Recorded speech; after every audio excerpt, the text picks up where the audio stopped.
예, 1교시 시작할게요. 자, 드디어 물권법을 들어갑니다. 뭐 시험 봐서 많이 힘들어졌나요? 미안해요. 시험 문제가 이게 너무나 전형적인 문제이면서 쉬운 문제는 아니에요. 그리고 정말 가장 중요한 채권법 내용들을 종합적으로 볼 수 있는 문제라서 여러분의 어떤 그 스트레스를 제가 감수하고, 여러분 스트레스는 여러분이 감수하는 거지, 제가 감수한다는 건 제가 감수하지도 않으면서 죄송하고, 그런데 배운 게 그렇게 활용된다는 거를 눈으로 보고 가시면 그 오늘 낸 사례 문제만큼은 반복해서 연습을 좀 해보세요. 이게 종합 문제예요. 그래서 종합 문제라는 걸 얼마든지 많이 만들 수는 있는데, 자, 그래서 오늘 물권법 수업을 들어갑니다. 자, 순서는 일단 오늘은 소유권의 일부분들, 그러니까 이제 일단 거기를 한번 보겠습니다. 개관 한번 해볼게요. 자, 교과서 500페이지 좀 앞, 494페이지 한번 봅시다. 494페이지고 물권법에서는 한 10페이지 정도 차이 나는 것 같아요. 21판은 480 몇 페이지 정도 보면 될 것 같습니다. 80 후반대. 그걸 보면 제2항 물권의 종류라고 되어 있어요. 빠른 속도로 봐보겠습니다. 도표를, 그림을 한번 봐봐요. 자, 그럼 또 물권법은 물권법대로 또 되게 재밌어요, 여러분. 사실 뒤쪽이 짜증나요.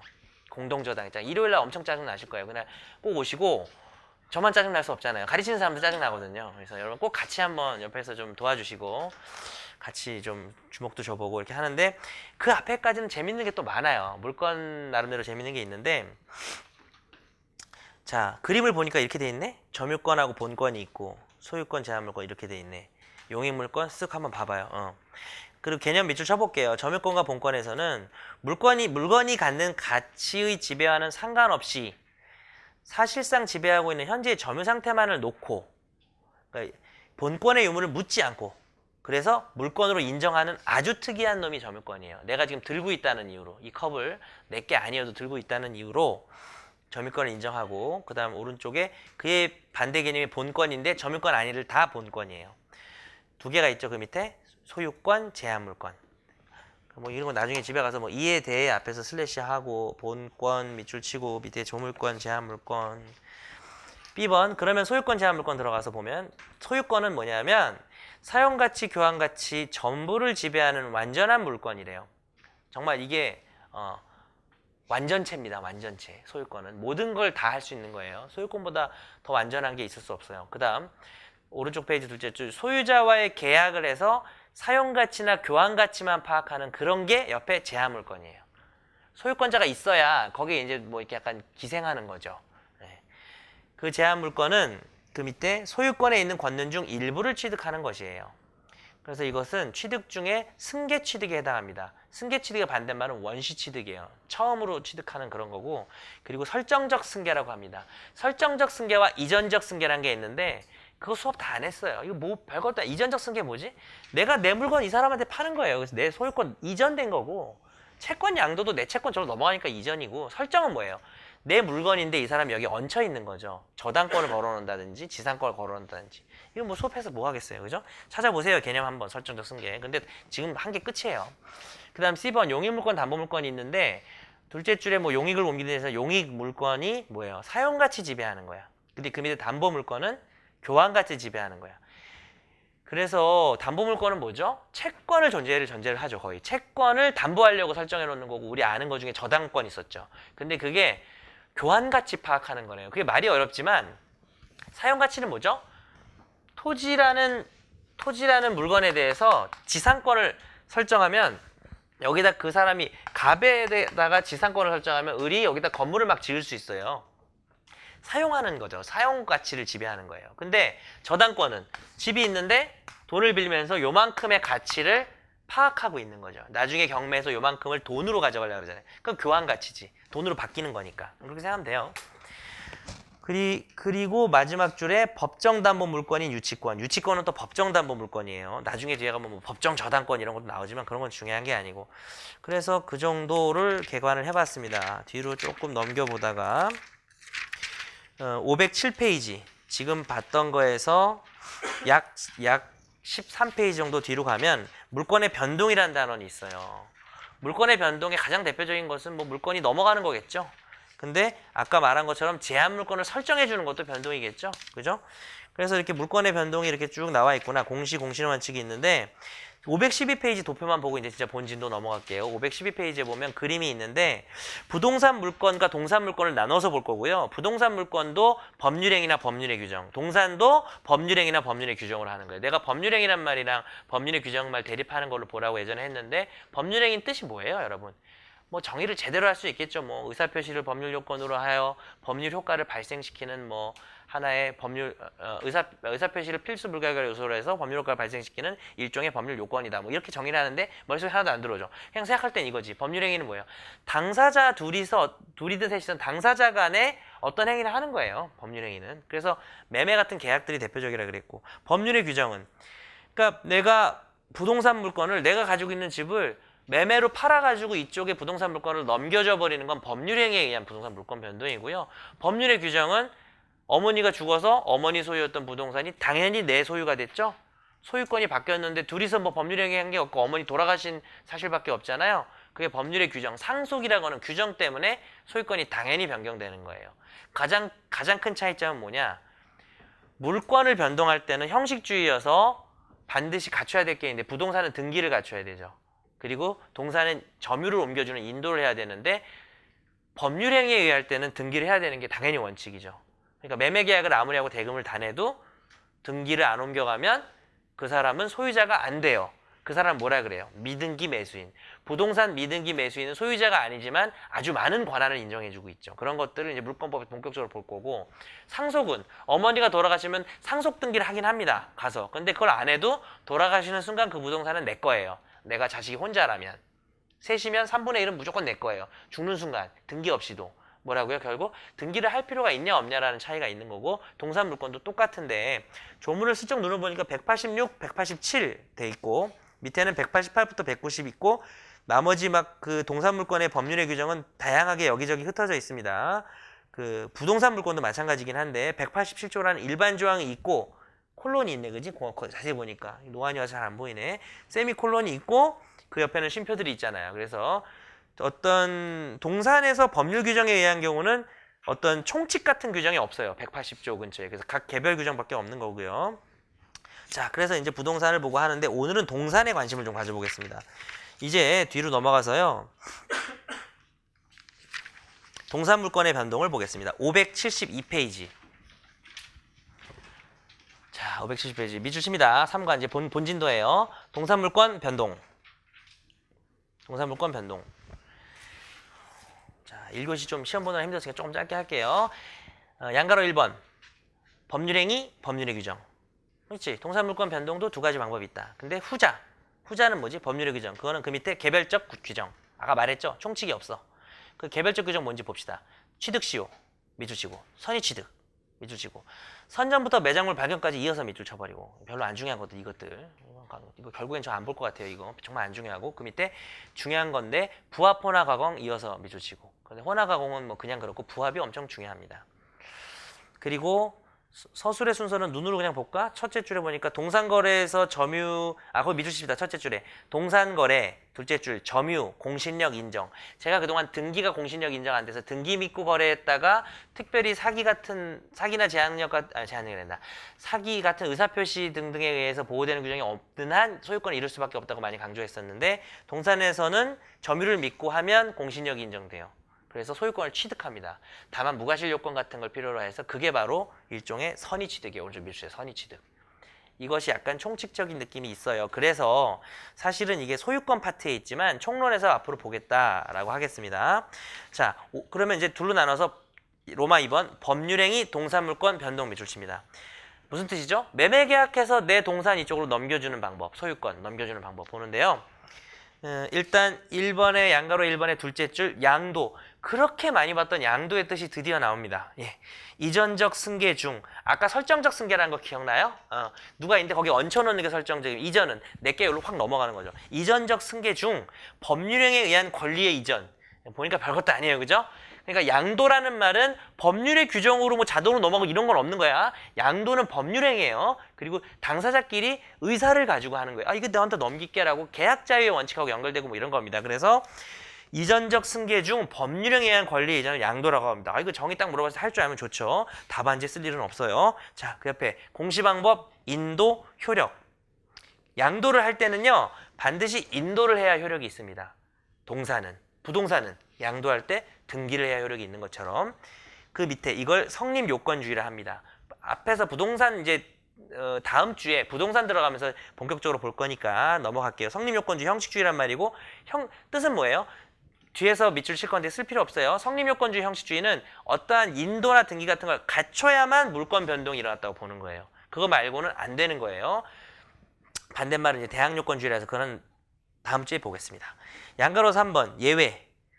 선박, 자동차, 항공기, 등기 또는 등록. 얘들 너무 크죠? 예, 동산이에요. 얘들 부동산 아니죠? 예, 집처럼 잘 수도 있겠지만 큰 배에서는. 그러나 부동산이 아니라 누가 봐도 동산이에요. 그런데 얘들은 너무 크니까 따로 법이 있어요. 그래서 얘들은 인도가 아니라 등기나 등록을 합니다. 넘어갈게요. 514페이지. 여기 밑줄 안 치는데 읽지도 마요. 자, 514페이지 위에서 5째 줄. 종물. 종물이라는 것은 사실 주물에 처분을 했을 때 종물도 따라오는 겁니다. 오늘도 이제 이따 개념 정도는 볼 텐데, 그러나 그 밑에 인도 공시 방법을 갖춰야 효력이 생겨요. 등기도 마찬가지입니다. 그러니까 주물과 종물이 동산일 수도 있고 부동산일 수도 있거든요. 아직 지금 뭔지 모르지만. 근데 주물을 처분하면 종물도 따라가는데 무조건 따라가는 게 아니라 대원칙은 못 피해. 성립요건주의는. 부동산은 등기하고 동산은 인도하라는 거죠. 그 밑에 판례가 뭐 특의 2급 판례지만 넘어갑니다. 여기서 이렇게 가볍게 나올 내용이 아니고 다른 페이지에서 나올 내용입니다. 밑줄도 치지 말고. 자, 그럼 일반 요건은 뭡니까? 양가로 이번에 물권행위 있습니다. 그리고 양가로 이번에 인도 있어요. 그래서 물권행위는 뭐죠? 물권행위, 채권행위, 준물권행위. 물권행위 뭐죠? 물권의 변동을 일으키는 행위. 준물권행위, 물권 이외의 권리의 변동을 일으키는 행위. 채권행위, 채권의 발생을 가져오는 행위고요. 그러면 물권행위는 어떤 게 있느냐? 매매계약 하잖아요. 그럼 저랑 계약서 쓰죠? 뭐 약속하죠? 만나기로 하고 등기소로 넘겨주죠. 그게 물권행위예요. 내 물권 변경해 주려고 하는 거니까. 돈 받고 이런 건 물권행위 아니고, 돈 받는 건. 그러면 채권행위는 뭐예요? 이 중에서 매매계약 했을 때가 채권행위야. 왜? 채권 발생했잖아. 그럼 돈 받는 건 그 채권을 변제하는 모습일 뿐이에요. 등기소로 넘겨주는 거. 그거 물권행위, 물권 변동시키는 거예요, 이제. 그래서 물권, 그냥 그 정도 개념만 보고 넘어갈게요. 그래서 물권을, 그냥 어려운 게 아니라 물권을 내가 너한테 넘겨준다는 당사자의 계약이라든지 어떤 행위 등기해주고 뭐 이런 거고요. 넘겨주는 그 행위까지만 놓고 보는 거고, 그 외에 형식주의니까 인도가 필요한 거예요, 인도. 만약에 부동산이면 이 자리에 등기가 있겠죠. 등기를 딱 격려를 해야 되죠. 인도를 딱 점유를 넘겨주는 게 인도예요. 그래서 인도는 뜻이 점유를 이전해 주는 건데 방법이 4개가 있으니까 그냥 두껍게 칠해봅시다. 그렇게 어렵진 않은데 가번에 현실의 인도 두껍게 칠하고요.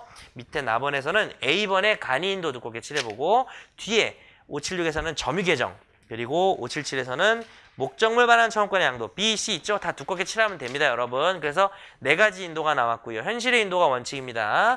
4가지 두껍게 칠했으면 앞으로 오셔서 현실의 인도에서 조문 두껍게 칠해봐요. 188조 1항이라는 괄호 안에 본문에 밑줄 치고 그리고 위에 조문도 얇게 밑줄 쳐보겠습니다. 동산, 물권, 양도. 동산, 물권, 양도할 때 어떻게 한대요? 인도. 그럼 어떻게 돼요? 효력. 안 그러면 효력이 없어요. 예. 휴대폰을 내가 넘겨준다고 했지만 소유권 넘겨준다고 하고 돈 다 받았지만 휴대폰의 점유를 건네주지 않으면 소유자는 여전히 나인 겁니다. 다만 그쪽에서는 해지한다든지 채무령칙을 묻는다든지 이건 변론으로 하고요.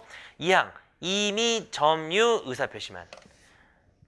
이미 휴대폰을 내가 한번 빌려서 3일만 써볼게 라고 해서 빌려준 거죠. 그리고 팔았어요. 빌려서 쓰고 있는데 이 사람이 쓰고 있는데 판다고 계약하고 돈 받았는데 이미 넘어갔잖아. 쓰고 있었잖아. 그러면 그냥 이제 그러면 네 거지? 라고 말하면 그냥 넘어간 거예요. 무슨 말인지 알죠? 그걸 간이 인도라 합니다. 뭐 이건 되게 쉬워요, 내용이. 오늘 앞부분이라. 그래서 현실의 인도는 188조 1항 두껍게 칠했고 그게 1항에 아까 본 거고 밑으로 한 5, 6줄 내려가면 오른쪽에 양도인 물건에 대한 사실상 지배 동일성 양수인에게 완전히 이전 양수인 지배를 계속적으로 확고하게 취득하여야 양도인 완전히 종결하여라. 점유를 완전히 종결하고 완전히 여기서 끝나고 저로 가야 된다는 건데 이런 거 외우지 마세요. 이 문장 그렇게 중요한 문장 아니에요. 써먹을 일은 있을 수도 있습니다. 그러나 그렇게 외워야 될 문장은 아니고 그렇구나. 얇게 밑줄 쳤죠? 그 다음 간이인도 봅시다. 조문에 나왔지만 한 번 더 밑줄 치자면 이미 점유 의사표시만 188조 2항 두껍게 칠하고 얘를 둘째 줄만 밑줄면 끝이에요. 뭐죠? 동산을 임차하고 있는 B가 그 동산을 매수.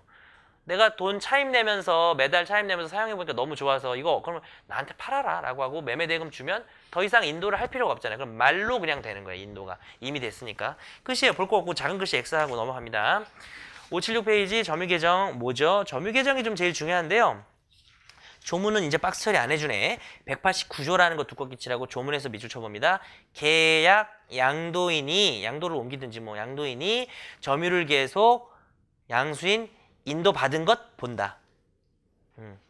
무슨 말인지 모르겠으니까 바로 첫째 줄만 밑주시면 알 것 같아요.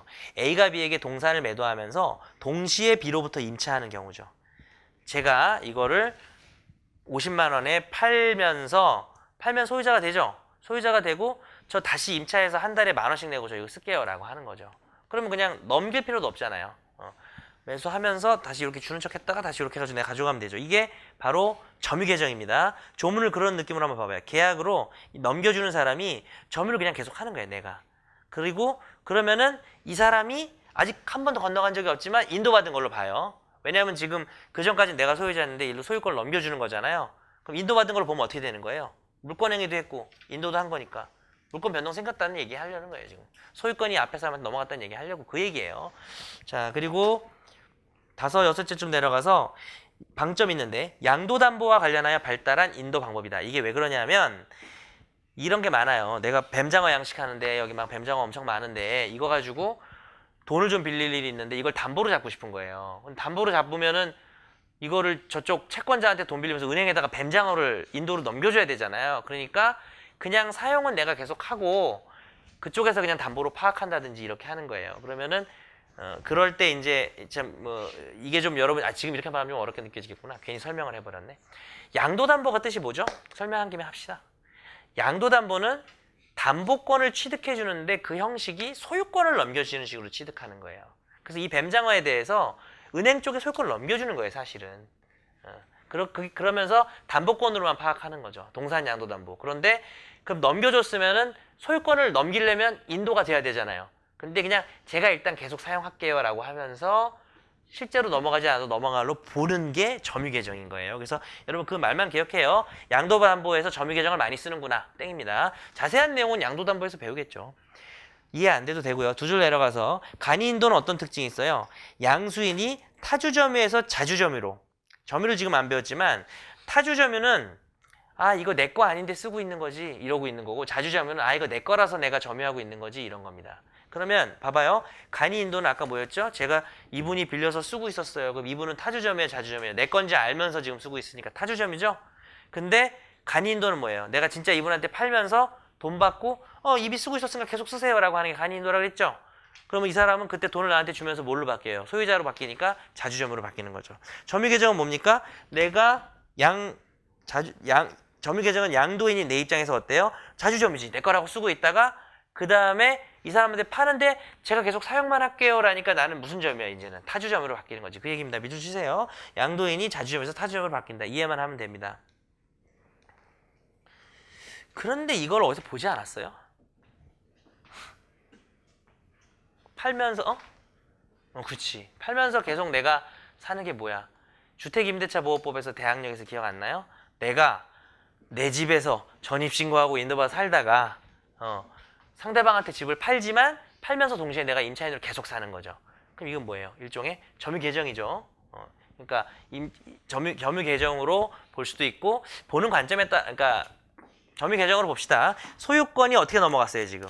내가 원래 소유자인데 저 사람한테 소유권 넘겨주는 방식이 그냥 인도를 안 넘기고 내가 계속 살면서 내가 타주점유로 바뀌면서 저 사람에게 소유권을 넘겨준 거잖아요. 자, 여러분 부동산은 등기고 동산은 인도인데 왜 인도 얘기하다 부동산 나왔죠? 부동산도 당연히 인도를 해야죠. 부동산 팔 때도 인도를 하고 동산 팔 때도 인도를 하는데 부동산은 등기를 기준으로 넘어간 걸 보는 것일 뿐이고 인도도 해줘야죠. 어쨌든 부동산도 인도를 해야 되는데 그 인도하는 방식에서 거기는 점유계정을 쓰고 있다는 겁니다. 그래서 왼쪽에다 하나 써보실래요? 주택임차인 대항력 이렇게 써요. 주택임차인 대항력 관련해서 점유계정이 나올 수 있습니다. 페이지 1681 페이지 1681. 그 다음에 이중의 점유계정 밑줄 칩니다. 그 밑에 꽃돌이가 나왔네요. 이중의 점유계정 두껍게 칠하고요. 아주 중요한 주제인데 주된 내용은 993쪽에 있기 때문에 993을 먼저 보고 오겠습니다, 여러분. 993으로 가세요. 그 21판은 979예요. 979. 993. 뭐 하나 끼워놓고 보던 데다가 빨리 돌아야 되니까 993. 오른쪽에 꽃순이가 있네요. 판결요지만 밑줄 쳐볼까? 아니면 사실관계도 봅시다. A가 돼지 사육해요. 근데 B가 사료대금 채권. 나 너한테 사료 파는데 임마 채권 안 내나? 담보 좀 줘봐 했더니 돼지를 점유계정 방식으로 양도받았어요. 무슨 뜻이지? A가 계속 돼지를 사육하면서 저쪽에 넘겨준 걸로 보는 거예요. 담보권을, 양도담보를. 그랬는데 그 C가 또 야, 너 나한테 돈 빌려준 거 안 해? 그랬더니 아, 그럼 너한테도 그럼 넘겨줘. 이게 뭐야? 자기가 점유하고 있는 상황을 이용해가지고 막 이중으로 넘기잖아요. 그래서 점유계정 방식에 의한 양도담보에서는 이런 이중 양도담보가 문제가 돼요. 자기가 가지고 있으니까 가능한 거죠. 그죠? 이 부동산 이중매매는 뭐예요? 등기가 넘어가는 쪽에 한쪽으로 넘어갈 수밖에 없죠. 좀 다르죠. 스펙 구조가 다릅니다. 그래서 판결요지 보면 밑줄 쳐봐요. 금전 채무를 담보, 동산, 양도, 점유계정, 계속점유. 읽어볼게요. 그리고 금전 채무 담보할 때 채무자가 동산을 양도하는데 점유계정 방식으로 계속 자기가 점유하는 그런 경우가 있어요. 이게 뭐예요? 점유계정에 의한 양도담보죠. 두 줄 내려가서 대외적 채무자 는 어떻게 돼요? 대외적으로 채무자는 어떻게 될까? 이거는 그 위에 밑줄을 안 쳤지만 봐봐요.